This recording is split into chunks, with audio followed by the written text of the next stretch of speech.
Este é o dia que o Senhor fez para nós, alegremo-nos e nele exultemos. Estamos vivendo o dia da Páscoa, nesta semana da oitava da Páscoa. Algumas coisas que nos chamam a atenção nessa liturgia e que podem nos ajudar. Maria Madalena está à porta do sepulcro chorando. Os anjos perguntam, dizem para ela: por que você está chorando? Porque levaram meu Senhor, não sei onde colocaram. Veja que ela não acreditava ou não pensava na ressurreição. Quantas vezes nós também somos movidos pelo pensamento pessimista e não conseguimos enxergar os sinais da graça de Deus agindo no meio dos nossos sofrimentos e daquilo que nós consideramos desgraça. Tendo dito isso, Maria voltou-se para trás e viu Jesus de pé, mas não sabia que era Jesus. E Jesus se refere a ela dizendo assim: mulher, por que choras? A quem procuras? Veja que Jesus trata Maria de maneira impessoal. Mulher, não chamou pelo nome. E ela responde: Senhor, se foste tu que o levaste, dize-me onde o colocaste e eu irei buscar. E de repente Jesus diz para ela assim: Maria.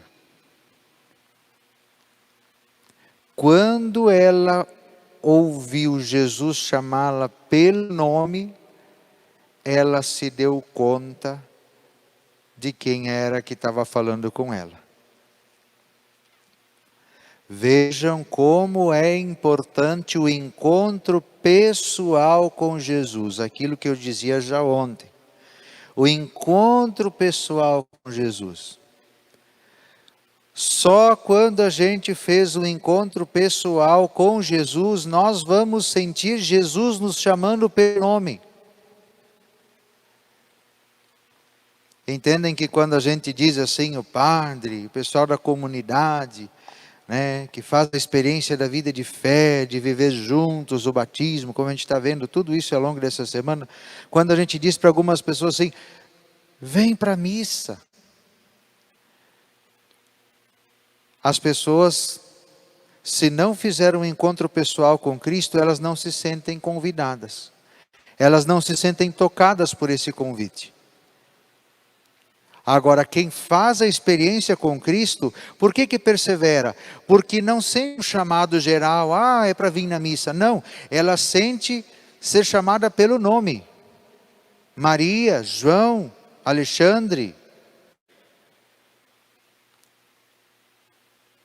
Se nós não nos sentimos chamados pelo nome por Jesus, a gente não vai reconhecer Jesus nos chamando. É preciso ter uma experiência pessoal com Cristo, para que nessa experiência, a partir dessa experiência, a gente conheça a voz de Jesus e sinta Jesus falando com a gente de maneira assim, pessoal. E aí mesmo que seja outra pessoa que nos fale, nós vamos reconhecer na voz da outra pessoa, nos acontecimentos do dia a dia, naquele texto bíblico que chegou para nós, nós vamos sentir o chamado, o convite, o apelo de Jesus. Hoje, ao longo do dia, mais de uma pessoa chegaram a me perguntar: padre, mas o que significa essa palavra que Jesus disse para Maria? Não me segures. A gente fica meio encucado, né? Ele apareceu para Maria e estava lá na frente dela e não me segures. Em outras Bíblias está, não me toques. Porque Jesus queria primeiro subir ao Pai. Mas existe uma outra coisa. Existe uma outra reflexão que nós podemos fazer. Nós temos uma tendência a nos apegar com as coisas. a nos apegar com as situações, a nos apegarmos com as pessoas. E até mesmo nós temos uma tendência na nossa relação com Deus, depois de termos feito uma experiência de um encontro pessoal com Jesus, a gente querer pegar Jesus para a gente. Querer segurar, ficar ali naquela experiência do encontro com Cristo, e a gente não quer soltar Jesus e quer ficar ali, quer ficar naquela intimidade, naquele intimismo, fechado naquele prazer de ver, de estar com Jesus. Só que Jesus diz uma coisa: não me segures, mas vai dizer aos meus irmãos que eu subo para junto do meu Pai, o vosso Pai, meu Deus e vosso Deus. E aí Maria vai lá e diz para os irmãos de comunidade: eu vi o Senhor. Ou seja, o encontro pessoal que nós fazemos com Cristo não deve nos levar a nos apegarmos a esse encontro pessoal e nos fecharmos em nós mesmos, numa fé intimista: Jesus é meu e eu quero só para mim. Não. Quem faz o encontro pessoal com Cristo deve ir em missão, deve anunciá-lo. E aí, nós vamos ver logo mais adiante, porque daí os Atos dos Apóstolos, depois da vinda do Espírito Santo, Pedro que vai lá e começa a anunciar e a falar de Jesus, da ressurreição e de tudo mais. E lá pelas tantas as pessoas começam a ficar preocupadas, porque Pedro está falando que Jesus foi morto, que ressuscitou e que Ele é Deus. E aí as pessoas começam a perceber que de repente Jesus morreu por elas. E aí pedem para o Pedro: o que podemos fazer? O que nós devemos fazer? E o que o Pedro responde? Convertei-vos e cada um de vós seja batizado. Nós hoje fazemos o inverso, né? A gente batiza primeiro para esperar que a pessoa se converta depois. Então vamos atualizar a palavra de Deus para a nossa situação hoje. Você que já foi batizado, converta-se. Muda de atitude. Muda de postura.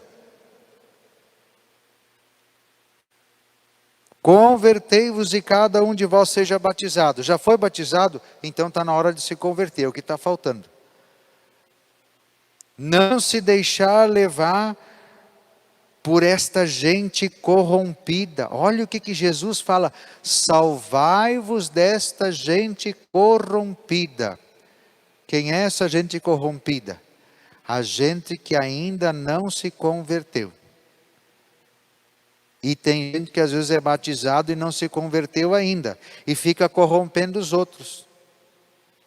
Porque ao invés de anunciar Jesus, ainda sendo batizado, critica quem segue Jesus com fidelidade. Salvai-vos desta gente corrompida.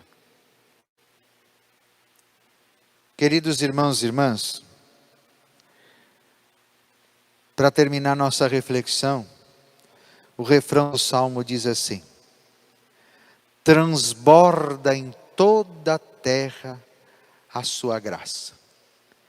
Transborda em toda a terra a graça, a bondade do Senhor. Deus é bom e a bondade dele transborda por toda a terra na celebração da Páscoa. Todo o tempo pascal nós vamos acompanhar o anúncio dessa graça, dessa bênção, dessa bondade de Deus para com todos nós. E aí entra uma coisa que é a grande mudança que a Páscoa traz para nós. Não é dito nos ditos populares por aí que o único mal irremediável é a morte. Pois bem, o tempo pascal vem para nos dizer que o único mal irremediável foi remediado definitivamente pela ressurreição de Jesus. Jesus venceu a morte, e tendo vencido a morte deixou de ser um mal, como eu já venho dizendo há mais tempo, e principalmente nesse tempo agora, desde o domingo e do sábado da Páscoa. A morte deixou de ser um mal, a morte deixou de ser um castigo, a morte deixou de ser qualquer coisa ruim para ser o nosso acesso à vida plena em Deus. Portanto, não existe mais nenhum mal irremediável no mundo, porque aquele que era o único mal irremediável foi curado, foi convertido, foi redimido por Jesus na sua ressurreição. Por isso, a morte não é mais o fim, a morte não é o adeus para sempre, a morte é para aqueles que se despedem um até logo, e para Deus o acesso que nós temos a Ele para toda a eternidade. Por isso, alegres pelo dia que o Senhor fez para nós, alegres pela Páscoa que anuncia a bondade do Senhor que transborda em toda a terra, alegres pelo encontro pessoal com Cristo, que não quer segurá-lo para si, mas quer anunciá-lo, cumprindo a missão que Jesus mesmo nos dá de anunciarmos Ele aos nossos irmãos e irmãs, é que nós vamos viver esta alegria no nosso cotidiano, na certeza do amor de Deus por nós. Louvado seja nosso Senhor Jesus Cristo.